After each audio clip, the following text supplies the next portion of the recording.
Allez voir si vous avez les pièces administratives requises pour votre demande de subvention et vérifier surtout leur validité. Vous allez voir dans voir les demandes de subvention, bien sûr. Alors, c'est l'occasion de préciser, club de handball simplement égale une seule demande de subvention. Voilà, alors là, l'exemple du club omnisport de la montagne, puisque c'est le mien et que je me sers de ça pour faire les tutos.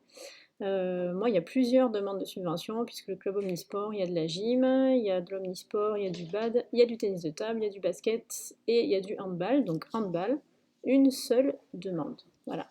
Donc on est sur la demande pour aller vérifier qu'on a tout ce qu'il faut comme document. On va dans liste des documents.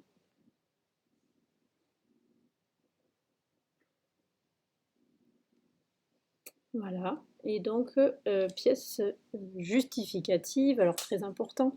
Avez-vous obtenu une subvention pour le même dispositif l'an passé? Alors, si vous n'avez pas encore fait votre bilan, vous mettez non. Comme ça, vous n'aurez pas besoin de le mettre. Si jamais vous mettez oui, on va vous demander d'intégrer le bilan ici, tout en bas, compte rendu financier. Donc, si vous ne l'avez pas encore fait, vous mettez non. Comme ça, vous pourrez même rendre la demande le 15 mai, même si vous n'avez pas fait le bilan, puisque les bilans sont à rendre pour le 20 juin. Donc, les pièces justificatives à vérifier, ce sont celles qui ont les petites étoiles rouges, donc les statuts. Donc voilà, il faut vérifier l'année de validité à chaque fois, la liste des dirigeants. Rapport d'activité, donc ils ne sont pas encore faits, puisque ça se fait pour l'AG, on n'a pas encore une autre AG. Le budget prévisionnel, lui, ça doit être celui de 2020. Les comptes annuels, ça doit être ceux de 2019, donc ici ils ne sont pas à jour. Le RIB, vérifiez bien que vous avez mis le bon RIB, que vous n'avez pas changé de banque pendant l'année avec votre association. Et le projet associatif, donc celui-là il est valable 2019, il va falloir que je mette celui de 2020, puisque chez nous il va changer. Alors justement, lorsque vous voulez changer une pièce, vous pouvez changer les pièces uniquement ceux qui ont les petits nuages comme ça. Voilà. Donc les petits nuages, ça veut dire qu'on peut mettre une pièce à la place de l'autre. Ça, c'est lorsque vous voulez télécharger et regarder ce qu'il y a comme pièce déjà à l'intérieur. Donc, projet associatif, là, je pourrais le changer. Par contre, comme vous pouvez le voir, les statuts et la liste des dirigeants, ce sont des choses qui sont enregistrées au niveau de la préfecture. Donc pour les changer, il faut passer par un autre site officiel et ça prend du temps parce qu'il faut que ça soit enregistré.